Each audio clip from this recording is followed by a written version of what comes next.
The shrill ringing of my cell phone abruptly roused me from my sleep. Glancing at my digital clock, I noted that it was merely 5 o'clock in the morning, a time when I cherished the depths of my slumber. Given that receiving a call on a Saturday at such an early hour was highly unusual, I immediately assumed that something urgent must be happening. My pulse quickened as I fumbled for the phone, and in a drowsy state I managed a sluggish greeting into the receiver. To my astonishment, the voice on the other end belonged to my neighbor Karen, a person with whom I had only ever exchanged polite nods and half-smiles over the fence. Without even a proper inquiry or pleasantries, she launched into the conversation with a brisk, "How are you?" and then immediately proceeded to demand access to my garage, leaving me utterly taken aback. Karen explained that she needed a set of keys to my property because her son, Aiden, was scheduled for a short visit and required a place to park his oversized SUV on my premises. She claimed that her own garage was too small and lacked the necessary clearance for his tall vehicle. Acting as though we were longtime confidants or that we'd casually discussed such arrangements before, she left me struggling to comprehend her request, even in my half-asleep haze. In a rapid-fire monologue, she rambled on about Aiden's imminent arrival, his new job, her overwhelming pride in his achievements, and his plans to celebrate with a road trip. Although I could appreciate her excitement, her subsequent demand was utterly perplexing. Rather than simply asking me to move my own car to free up some space, she insisted on obtaining a duplicate of my keys, a set that would grant her access not only to my garage but also to the backyard gate and every locked part of my property, all to supposedly protect Aiden's vehicle from potential thieves. The notion struck me as completely absurd. At 5 in the morning, the entire situation felt surreal, as if I were caught in a bizarre dream.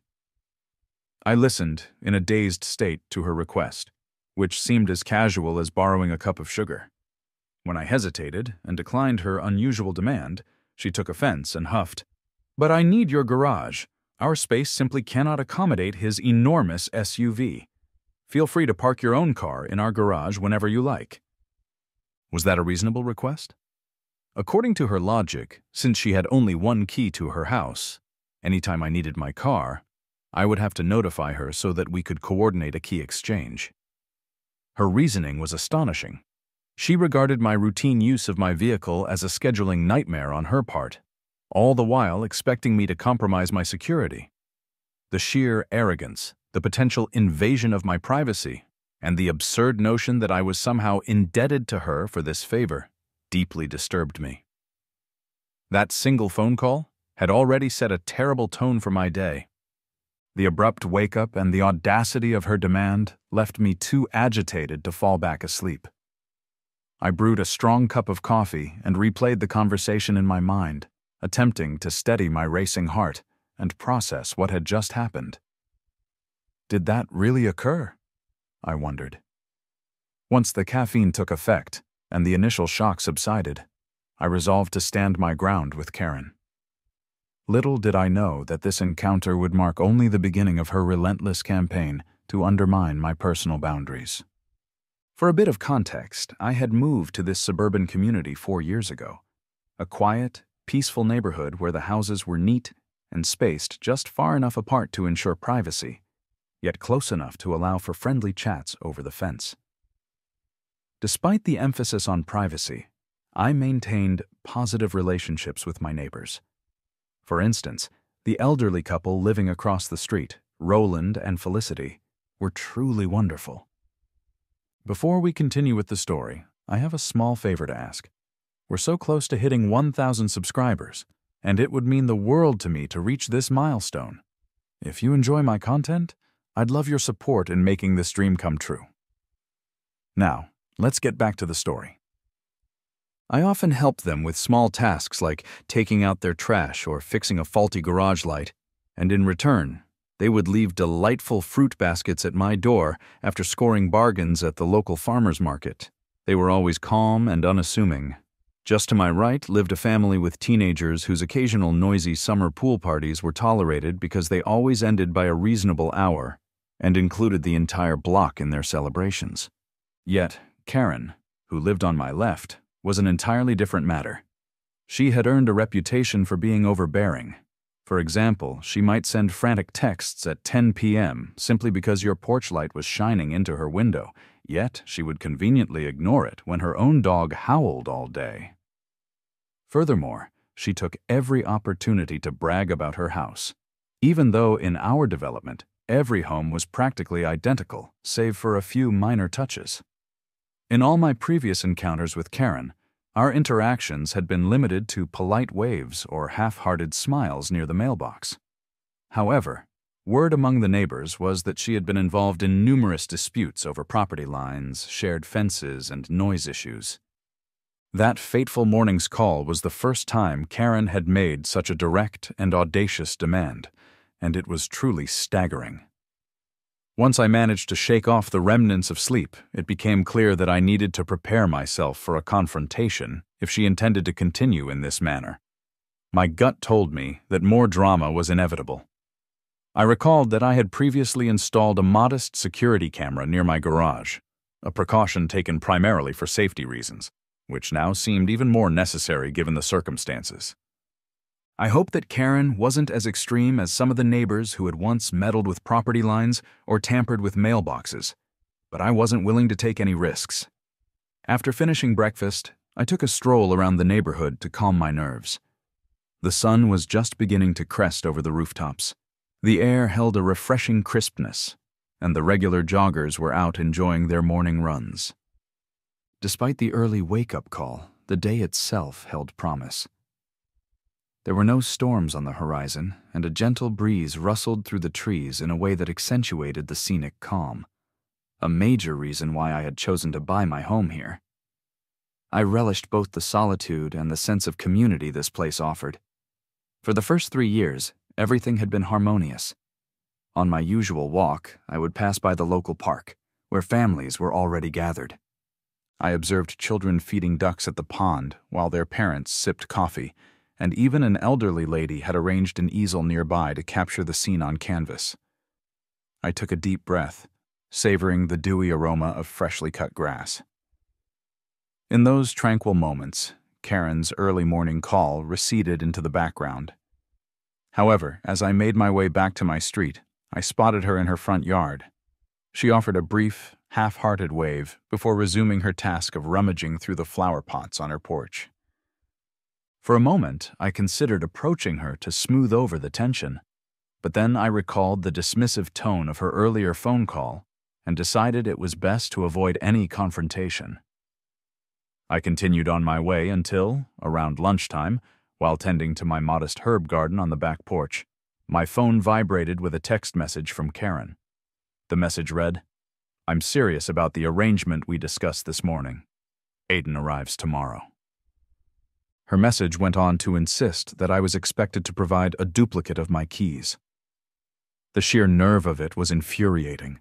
Not only was she reiterating an already absurd demand, but she also assumed I would comply without question.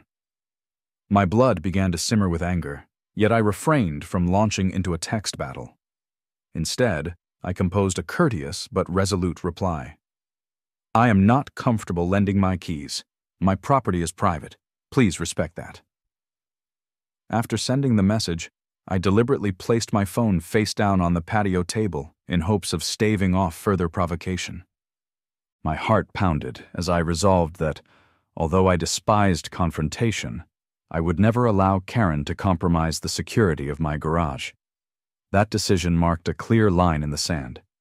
The next morning, instead of an abrupt wake-up call, I was greeted by a gentle knock at my door at around 9 o'clock. Opening the door, I found Karen standing there alongside a tall, broad-shouldered young man, almost certainly the son she had mentioned earlier, Aiden.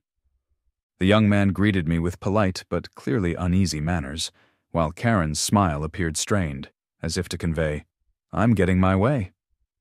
It was impossible to ignore the palpable awkwardness. "Hello, neighbor," she said in a saccharine tone. "I wanted you to meet my son, Aiden. His visit means you'll get to know each other. After all, we're part of a friendly community." Her excessively sweet tone made me cringe, but I nodded in acknowledgement and offered a brief, polite greeting. "Nice to meet you." I remarked, It sounds like you'll be staying for quite some time. Congratulations on the new job." Which surprised Aiden. He clearly hadn't expected me to be so informed. Soon enough, Karen interjected, insisting, "We need to resolve this pressing issue. Aiden's SUV is enormous, and our garage is far too narrow, an extremely inconvenient problem. As neighbors, you will help us out, won't you?" I bit my tongue, maintaining eye contact with Karen while carefully avoiding dragging Aiden into our escalating dispute. "I'm uncomfortable with that," I replied. "I value my privacy and security.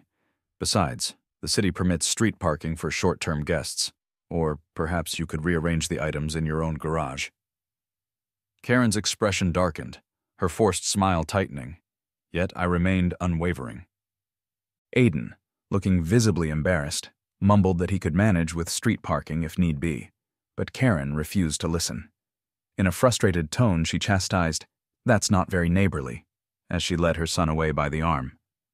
As they departed, I caught her muttering that I was being stubborn and inconsiderate. Aiden offered a non-committal shrug and a small wave in what seemed to be an apologetic gesture. Deep down, I sensed that Karen was far from finished. Later that afternoon, another text from Karen arrived. People like her rarely accept a simple no. This time, the message spanned several paragraphs, describing how Aiden was struggling to find a spot on the street, expressing worries about potential vandalism, and emphasizing that his visit would be brief. In her message, she even offered bags of mulch and stones from a recent landscaping project as compensation for my supposed sacrifice of security. I replied firmly, "I'm sorry, but my answer remains no." What surprised me next was that Karen began telling other neighbors that I was being uncooperative and unhelpful to a new resident. I was completely unaware of her back-channel efforts until one day, during a gentle chat with Roland and Felicity across the street, Felicity asked, "Are you having a conflict with Karen? She's been mentioning you quite a bit lately." I soon learned that Karen had been tearfully complaining about how poor Aiden had nowhere to park and how I was being utterly unreasonable. Without mincing words, Roland shook his head as I reiterated, "Property rights are property rights." Though I maintained that I had every right to refuse sharing my keys, Karen persisted, insisting that my declination was nothing more than a minor favor I was withholding out of spite. Roland gave me a knowing look and said, "We all know you, and this doesn't sound like you at all. We believe she's just trying to stir the pot." While I was both annoyed and grateful for their support, I resented that Karen was involving the entire neighborhood in our private dispute. I explained to them that Karen's demand was excessive and invasive, and they wholeheartedly agreed. "We would never allow someone access to our garage," Felicity affirmed. The solidarity of my neighbors provided a measure of comfort. In the days that followed, Karen and Aiden frantically rearranged items in their own garage in a desperate attempt to accommodate the SUV.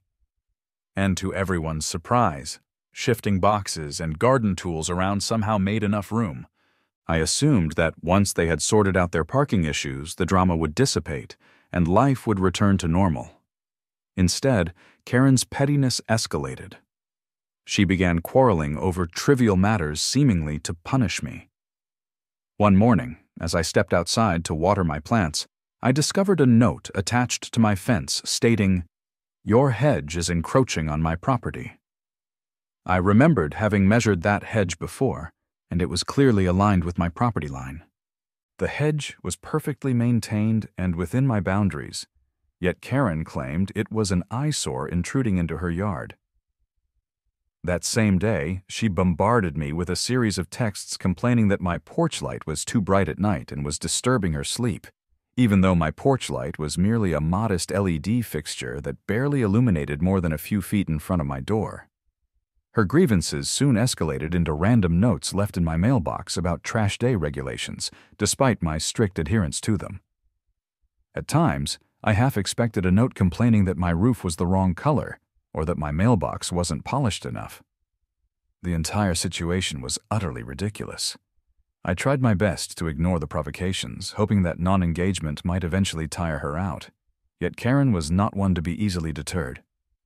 One afternoon, after returning from errands, I was startled to see Karen standing in my driveway, leaning casually against my closed garage door, a clear sign that the tension had reached a breaking point. I stepped out of my car, bracing myself, and greeted her cautiously. "Hello, Karen, can I help you?" She straightened up, folded her arms, and replied curtly, "Yes." I explained that I was searching for a package that might have been mistakenly delivered to my address. The delivery driver had mentioned that the package was left on a front porch, though not mine. I scanned the area but found nothing. "I'll let you know if I come across it," I said confidently. Unconvinced, she pursed her lips and then inquired, "May I check your garage? Perhaps the delivery driver left it there by mistake." The very suggestion struck me as absurd. I found it perplexing that any delivery driver would attempt to open my garage since they wouldn't have the access code, and I never leave it unlocked. "That's simply not how deliveries work, Karen. My garage isn't open for inspection at will," I explained firmly. She waved me off dismissively, adding, "You never know. Perhaps the driver saw a note or was confused." I struggled to maintain my composure and reiterated, "Karen, I assure you that your package is not in my garage." Rolling her eyes, she muttered something like, "You're just so unhelpful," and then stormed off. I stood there in disbelief that she would intrude on my property over such a trivial matter. After she left, I promptly reviewed my security camera footage to ensure that she hadn't tampered with my garage or done anything else invasive. It was around this time that another twist in the story began. Our homeowners association, HOA, holds quarterly meetings during which we typically discuss landscaping rules, parking regulations, and community events. Like many of my neighbors, I usually avoided these meetings because they were rather tedious. However, given Karen's barrage of complaints, I suspected she might bring my name up. So, on that particular day, I decided to attend. The meeting was convened in a modest community center near the neighborhood entrance and was attended by about 30 residents, a fairly robust turnout. We covered topics ranging from holiday decoration budgets to reminders about yard upkeep. Following that, the HOA board opened the floor for any new or ongoing concerns. Without hesitation, Karen stood up. I instantly recognized that she was referring to issues connected to my property, as she complained about hedges obstructing the sidewalk and the glare from my lights disturbing neighbors' windows at night. Everyone in the room was already familiar with her litany of complaints.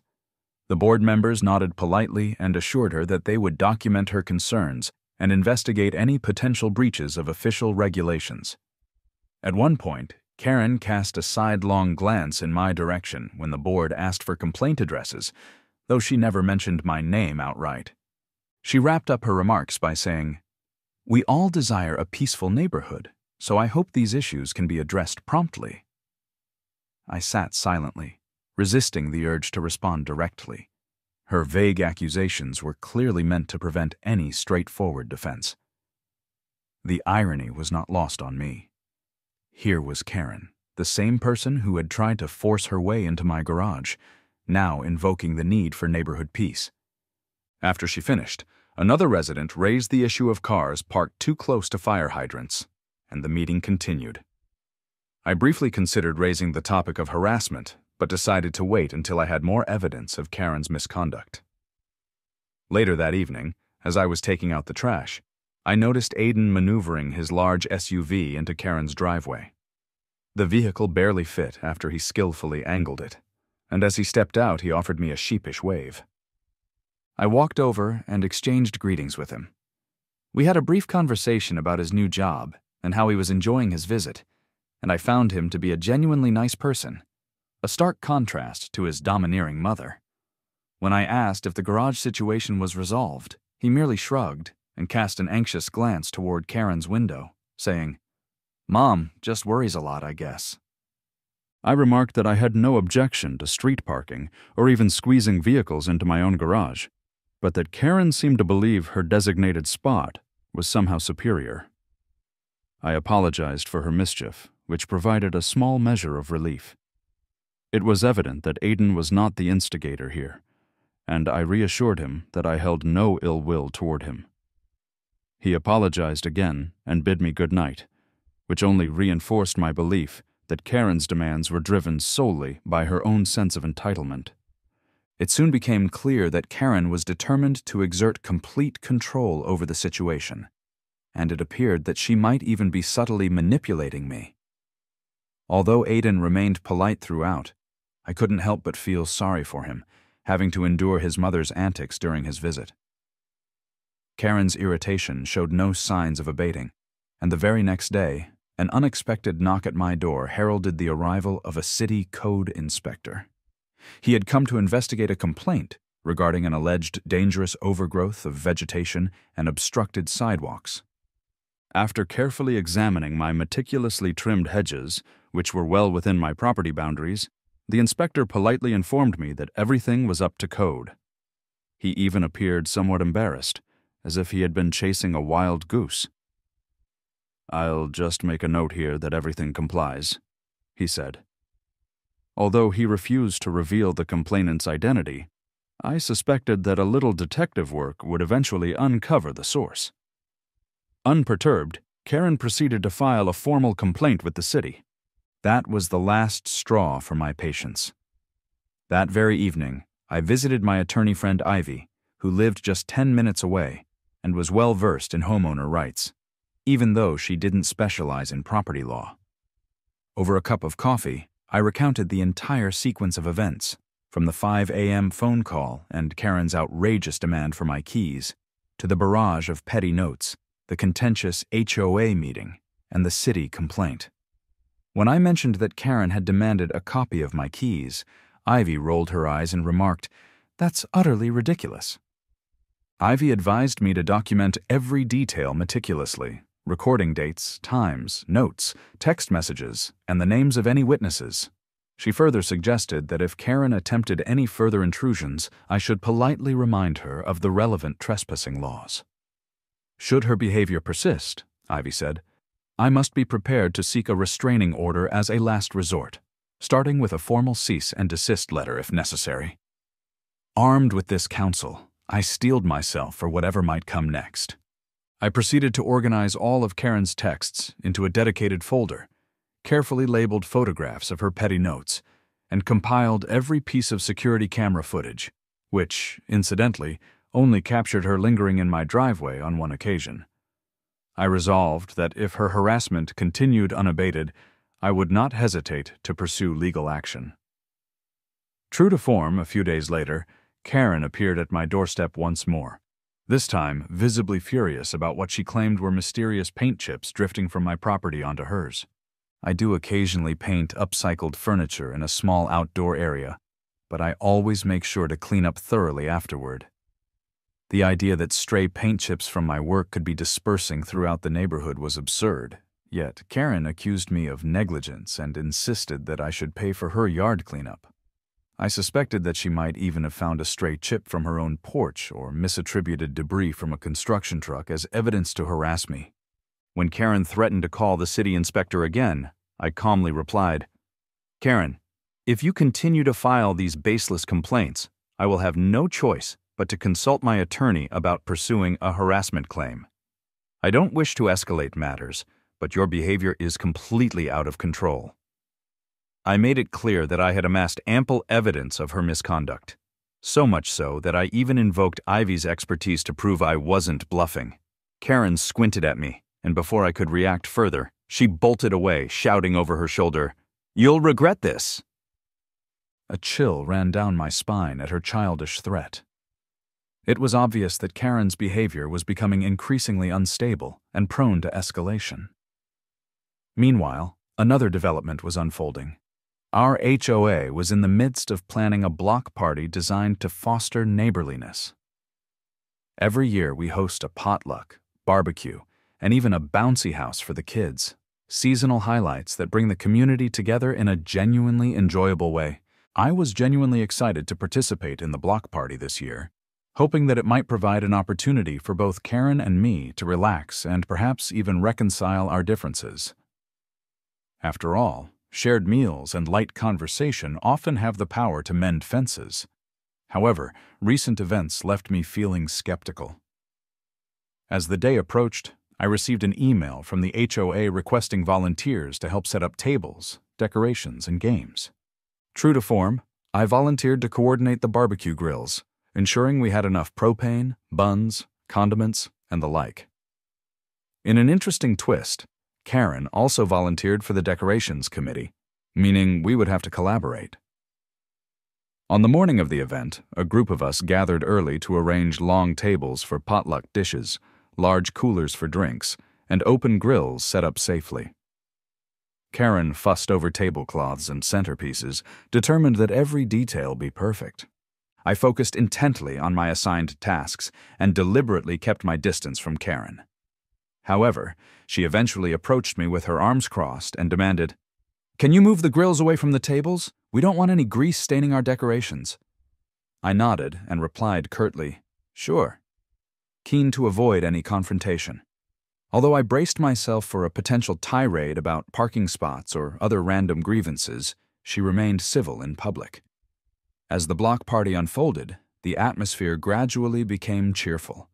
Neighbors arrived bearing an array of dishes: potato salads, hot dogs, hamburgers, and desserts. Someone set up a modest speaker to provide music while children played tag. I manned the grill, cooking burgers and engaging in friendly conversation with those who stopped by. Karen was busy mingling and complimenting the side dishes at every table. To anyone unaware of her notorious reputation, she appeared to be the epitome of friendliness. Yet, after a while, she cornered Trevor, another neighbor, and resumed her pattern of instigating disputes. Karen proceeded to make similar demands regarding Trevor's backyard shed, claiming that his fence was obstructing her property line. Trevor looked bewildered and anxious, clearly unaccustomed to her relentless antics. He nodded along as he sought a polite escape, which gave me some relief as I realized my troubles with Karen were not isolated. Before long, it became evident to everyone that Karen's manipulative and entitled behavior was well known in our community, and that she would eventually face the consequences. I remained steadfast in defending my property. After the block party, while everyone was busy cleaning up, I encountered Karen once again as I carried a bag of trash to a communal dumpster. Aiden was by her side, holding a plate of leftovers. To my astonishment, Karen sighed theatrically and remarked in a feigned tone, "That was a nice party, wasn't it?" I nodded cautiously. Then she continued without preamble, "Since it's such a lovely day, why don't we revisit our conversation?" Pointing directly at me, she added, "Aiden is still here for another week, and we'd really appreciate access to your garage. You see, I have been trying to make things work, haven't I?" I nearly dropped my trash bag in shock at her brazen request. She referenced the block party, an event she had not organized herself, as an expression of personal goodwill toward me. Aiden looked visibly embarrassed and began to protest, "Mom, it's really not that big a deal." But Karen abruptly interrupted him, exclaiming at the top of her lungs, "As I've already stated, no. I am not giving you my keys, and your son cannot park in my garage. This is final. This party does not change the fact that you are unbelievably selfish." Her outburst drew the attention of several onlookers, and with a disdainful shake of her head, she stormed off, leaving Aiden trailing behind with a look of regret. Within a few days, when her efforts to coerce me into surrendering my keys had failed, Karen resorted to sabotage. One morning, I discovered that my sprinkler settings had been tampered with. My timed sprinklers were now randomly drenching my driveway and front porch. Initially, I assumed it was a technical glitch, but when it recurred, I grew suspicious. Acting on a hunch, I reviewed the security footage and saw someone sneaking into my yard, pressing buttons on the control box. The individual's stature and gait strongly suggested it was Karen, although the hoodie they wore obscured their face. It was reminiscent of her unpredictable, erratic behavior. I saved the footage and the following day confronted her. "Karen, I don't want any trouble. but I have video evidence of someone tampering with my sprinkler system. I would appreciate it if this stopped." She crossed her arms, her expression blank, and replied, "I have no idea what you're talking about. Do you really think I'd sneak around your yard at night messing with your sprinklers? I have far more important things to do." Her predictable denial irked me, and for a moment I nearly considered reporting the trespassing to the police, though I ultimately refrained from escalating the situation. Nonetheless, I made it clear that I possessed the camera footage and warned her that if such incidents continued, I would not hesitate to involve law enforcement. With a dismissive roll of her eyes, she returned indoors. For several days, no further incidents occurred, and I hoped my message had finally been received. Aiden eventually left, and his SUV was no longer a factor, leading me to believe that Karen might finally be deflated. However, a new surge of drama emerged when I received a letter from the Neighborhood Betterment Committee. The letter, though typed and unsigned, was unmistakably Karen's work. It stated, "Your refusal to cooperate with your neighbors has been duly noted. We kindly suggest that you attend a mandatory hearing on how to be a supportive community member." The document even included a date, time, and location for the hearing, details that had not been sanctioned by the HOA. It was evident that Karen was attempting to intimidate me. That letter was the final straw. The very next day, I filed a formal complaint at the local police station, presenting them with the security footage, text messages, the baseless paperwork from the city complaint, and the intimidating letter. The officers informed me that if the footage clearly identified her, they could investigate her behavior, either by checking on her well-being or by discussing the trespassing incidents with her. According to the officer, Karen's actions bordered on harassment, even though it was ostensibly a neighborly dispute. He mentioned that if her behavior persisted, I could consider obtaining a restraining order. Before taking any further legal action, I drafted a stern yet civil cease and desist letter, with Ivy's help, that meticulously detailed all of Karen's transgressions, including her demands for keys, the trespassing incidents, her petty complaints, and the baseless city code reports. We cited relevant local harassment and trespassing statutes and made it clear that if she continued, we would pursue every available legal remedy. Ivy explained that such a letter often has the effect of changing behavior because it unequivocally demonstrates that you mean business. To ensure proof of receipt, I sent the letter via certified mail. A few days later, I received confirmation of delivery, though initially there was no further communication. Following the delivery confirmation, Karen's behavior became noticeably subdued. I no longer received unpleasant mail, early morning calls, or further city complaints. The sudden calm was almost eerie, leaving me to wonder whether the storm had passed or was merely biding its time.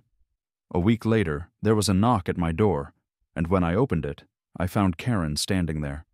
But this time, without a frown. Instead, she looked unusually calm, even a little nervous.